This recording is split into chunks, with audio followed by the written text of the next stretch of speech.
Dan dengan mengucap Bismillahirrahmanirrahim, pada pagi hari ini saya resmikan pabrik NPK PT Pupuk Iskandar Muda, Kabupaten Aceh Utara, Provinsi Aceh.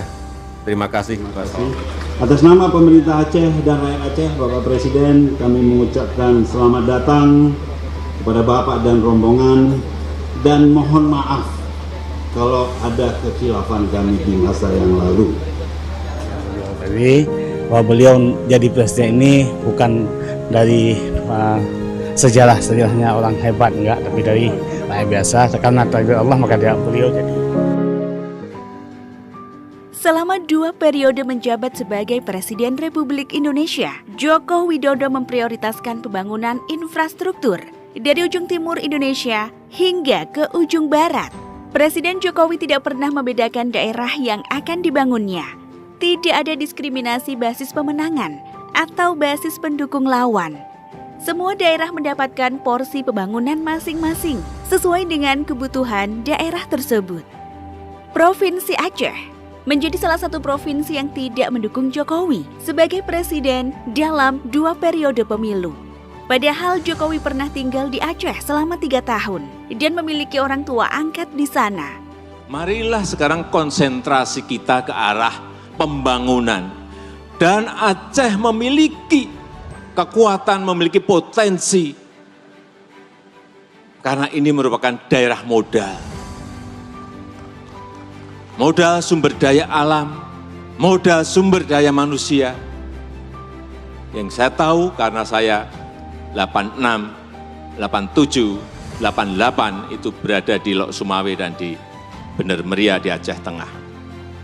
Dari data yang kami dapat, pada pemilu 2019 lalu, Jokowi hanya mendapatkan 10,09% suara dari Provinsi Aceh. Meski begitu, Presiden Jokowi tak pernah menganaktirikan Aceh. Pembangunan tetap dilakukan di Aceh, guna meningkatkan ekonomi masyarakat Provinsi Aceh. Selain membangun beberapa bendungan, Jokowi juga membuka ribuan hektar lahan pertanian baru di Aceh. Hal itu dilakukan guna menunjang pendapatan daerah tersebut yang memang terkenal dengan hasil pertaniannya. Selain itu, Jokowi juga membangun infrastruktur jalan sebagai sarana dan prasarana pendukung, sehingga hasil pertanian dari Aceh mudah diangkut dan dipasarkan hingga keluar kota. Melihat keseriusan Jokowi dalam membangun Aceh, membuat Gubernur Provinsi Aceh sampai meminta maaf pada Presiden Jokowi atas khilaf mereka di masa lalu. Bahkan para ulama Aceh juga turut angkat suara demi membersihkan nama Jokowi dari fitnah keji yang pernah beredar di tanah Aceh. Syukur karena sudah berkali-kali Bapak Presiden hadir ke tanah Aceh, tanah yang mulia. Terima kasih. Atas nama pemerintah Aceh dan rakyat Aceh, Bapak Presiden, kami mengucapkan selamat datang kepada Bapak dan rombongan, dan mohon maaf kalau ada kekhilafan kami di masa yang lalu. Tapi tadi ada permintaan maaf atas kekhilafan dari Gubernur.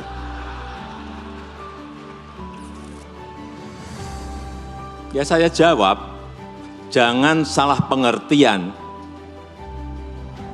Kemarin pemilu dan pilpres telah berjalan dengan sukses dan aman. Dan saya sangat menghargai hak-hak politik yang telah dikerjakan oleh seluruh masyarakat Aceh. Saya sangat menghargai, jangan salah pengertian. Waduh, jangan-jangan nanti Presiden nggak pernah ke Aceh lagi. Itu sebuah kekeliruan besar karena saya sangat menghargai hak-hak politik dari provinsi manapun, dari masyarakat manapun, di seluruh tanah air. Pemilu sudah usai, pilpres juga telah selesai.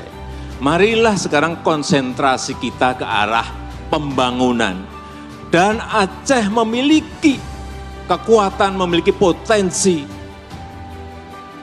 Karena ini merupakan daerah modal.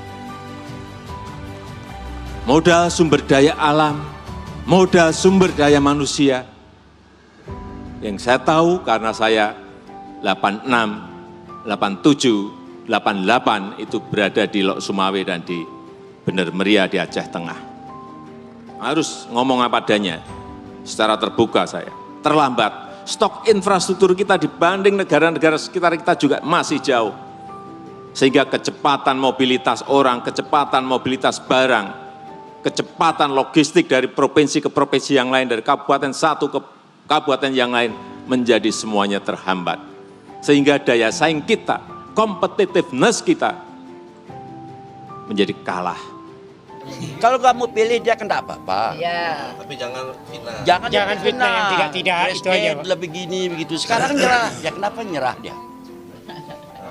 Kenapa minta maaf sama presiden? Orang bagus lah presiden ini. Maaf, dia maafin semuanya. Apa enggak bagus? Enggak bagus orang macam itu. Saya melihat, saya ini kan orang Aceh. Pernah di Lok Sumawe, pernah di Bener Meriah, tahu bahwa potensi di Aceh ini sangat-sangat besar. Baik itu perdagangan, baik itu yang namanya perikanan, berarti nelayan, baik itu yang namanya pertanian, baik itu yang namanya perkebunan, semuanya ada di sini. Mengenai rumah kreatif, akan kita bangun tahun ini.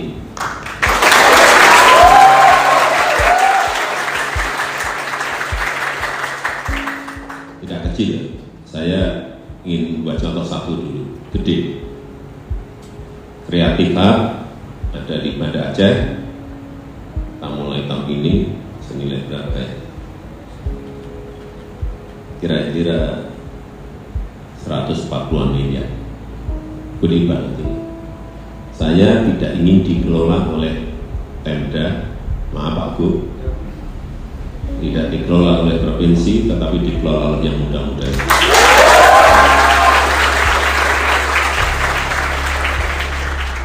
Siapkan strukturnya seperti apa,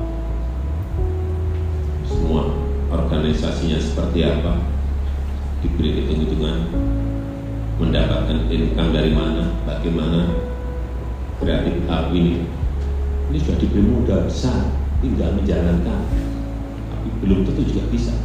Sehingga disitulah nanti masalah konten kreator, pengen animasi, pengen belajar artificial intelligence, pengen belajar robotik, pengen belajar apalagi cloud computing. Dari situ, karena sekarang belajar itu tidak lewat Zoom bisa, lewat virtual bisa, mungkin dihubungkan mungkin dengan teknopark yang ada di Jakarta, yang ada di Solo, yang ada di, kenapa tidak?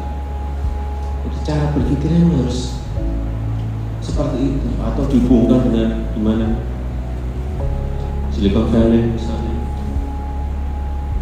Kenapa tidak? Kenapa tidak?